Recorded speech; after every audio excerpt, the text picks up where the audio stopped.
Le journal d'Aurélie Laflamme, tome 1, partie 7, samedi 1er octobre. Kat trouve que mon histoire d'extraterrestre, c'est franchement nul. Pas seulement pour Roswell, qui est considéré comme une affaire classée, depuis qu'on a tranché que les noms des acteurs de la série se constituent pas une preuve de conspiration extraterrestre, mais surtout à propos de mon père. Je ne lui ai rien dit, mais je trouve aussi nul de croire dur comme fer qu'elle se marierait un jour avec David Desrosiers du groupe Simple Plan. Sur le chemin de la salle de jeu, où Kat tient à m'emmener pour une surprise, elle me parle d'ailleurs depuis au moins 4 minutes de son amour inconditionnel pour lui. T'as vu comment il tient sa basse ? Et son look, c'est trop mimi, il est trop top. Pas mal, si on aime les cheveux sales. Ah, oh ! T'es vraiment nouille. Il n'a pas les cheveux sales, c'est du gel. Kat m'appelle O, à ne pas confondre avec O. Avec l'eau. Ni avec la lettre O. Parfois, ça peut créer une certaine confusion. Chez moi, parce qu'elle dit, par exemple, tu peux m'apporter du papier, O ? Que je ne comprends pas le mot papier parce qu'il y a interférence extérieure que je lui apporte de l'eau. Parce que j'ai compris, tu peux m'apporter eau.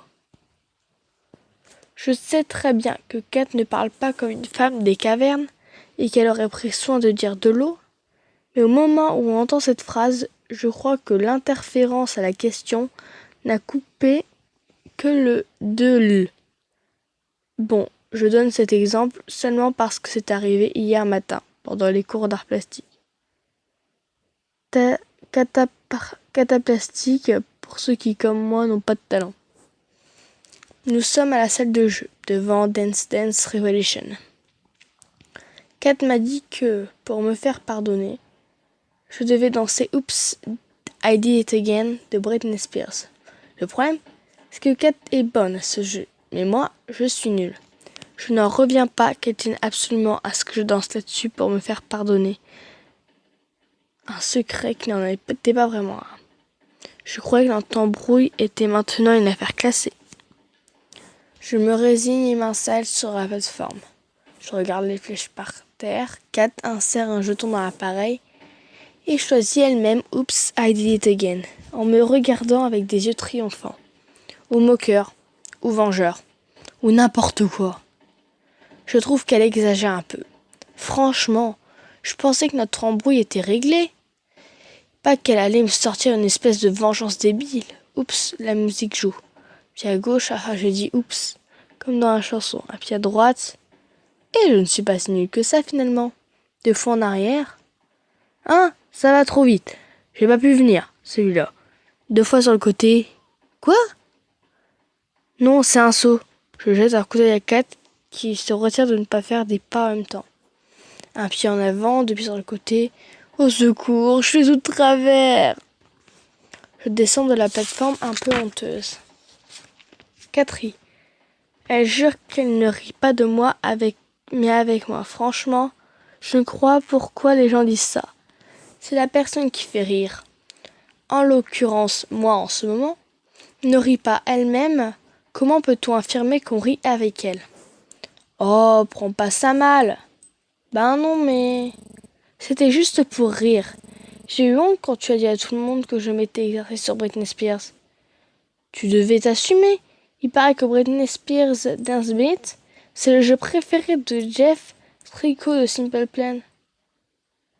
Un peu bouche bée. C'est vrai ? Oui, je l'ai lu dans Miss Magazine. Je suis sûre que c'est pas vrai. Ou que Jeff était ironique. Et puis, j'avais droit à ma revanche. Une vraie revanche aurait été simplement que tu dises à tout le monde que j'aime la petite sirène. Hé tout le monde ! Oh, adore ! Je lui mets la main sur la bouche et on commence à pouffer de rire en révélant de faux secrets devant tout le monde. Chacun essayait de faire taire l'autre en lui bouchant le nez ou en lui mettant les mains devant la bouche. Kat met des Kleenex dans son soutif. Odor sur le thé d'oreiller avec la tête de Robert Pattinson. Kat pense que dans 50 ans, le monde ne se rappellera plus de NSYNC que de Beatles. Finalement, notre petite scène n'a pas plu, car on s'est fait mettre à la porte. En sortant, j'ai laissé tomber quelques affaires de mon sac. Au cours de notre discussion, puis affrontement, Kat a ouvert mon sac par inadvertance. Quand je m'en suis rendu compte, j'étais déjà sorti et le vigile nous regardait d'un air réprobateur. Et lui-même, je lui faisais des signes pour lui montrer que mes affaires étaient par terre. Il ne bronchait pas.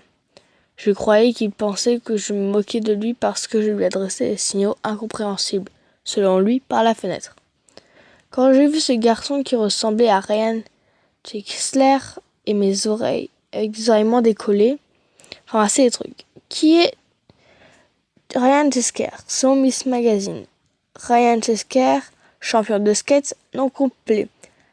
Ryan Allen Chesler, surnom Chesky. Date de naissance, le 30 décembre 1989, signe astrologique Capricorne. Frères et sœurs. Il a 2 frères cadets, Shane et Kane. Signe particulier. Il adore tous les films de la série James Bond. Il n'aime pas les gens qui se plaignent pour rien. Il est passionné par la science. Site officiel www.ryanchesler.com. Petit secret. Je trouve Ryan Chesler vraiment beau. Il a une belle bouche et les yeux blonds un peu longs qui flottent d'un côté et de l'autre. Et quand il fait du skate longtemps, ses cheveux deviennent un peu mouillés. Seulement dans mes rêves, car je ne l'ai jamais vu faire du skate en vrai. Ma passion pour Ryan n'est pas aussi puissante que celle de Kat pour David. Au moins, je flash sur les mecs de mon âge, moi. Mais disons que je le trouve plutôt bien. Wouh! Mais peu importe mon admiration pour la beauté de Ryan Chesler. Le garçon qui lui ressemblait volait mes affaires. J'ai crié au gardien. Hé, regarde! Il vole mes affaires! Le sosie de Ryan Chesler est sorti et m'a donné mes affaires.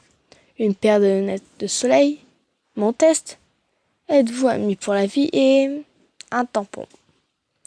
J'ai pris les lunettes le test, mais j'ai regardé le tampon d'un air pincé et j'ai lancé. Ce n'est pas à moi. Ce que tout le monde aurait fait. Il a dit, je l'ai vu tomber de ton sac. Il me regardait. J'ai dit, non, tu as dû te tromper.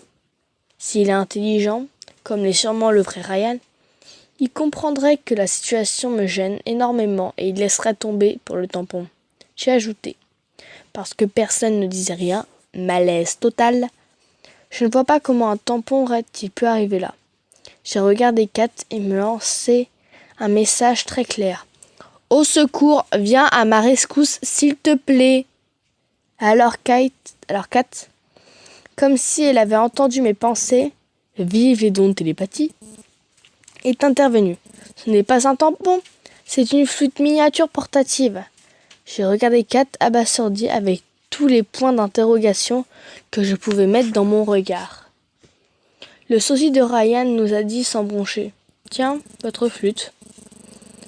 Kat a pris le tampon et faux Ryan est parti. Kat, rapport, une flûte miniature portative. Rapport. Excuse-moi. Je voyais que le garçon t'intéressait et j'ai remarqué ton malaise quand t'as entendu le tampon. Et j'ai essayé de te défendre et c'est la première idée qui m'est passée par la tête.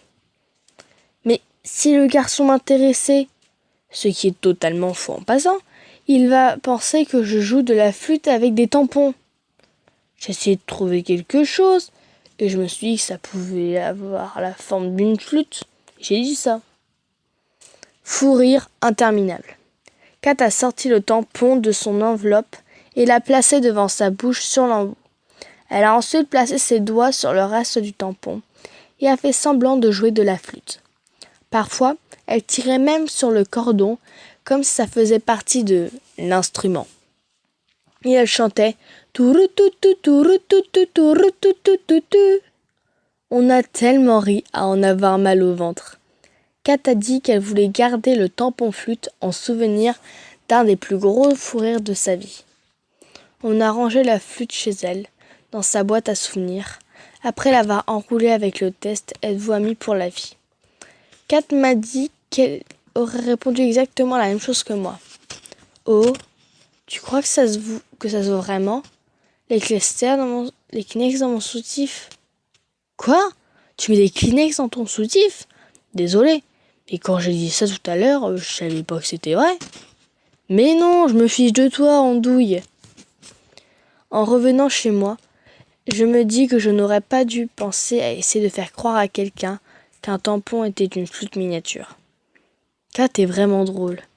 Je suis incapable de me concentrer sur ma BD et je suis en train de le lire. Car je suis gênée par rapport à Forayan. J'espère qu'on ne le reverra pas. Il faut qu'on ne remette plus jamais les pieds dans cette salle de jeu. De toute façon, on s'est fait mettre à la porte. De toute façon, numéro 2, je m'en fous grave de ce garçon-là. Une tête d'oreiller avec une tête de Robert Pattinson imprimée dessus, ça serait d'un goût. La suite, dimanche 2 octobre.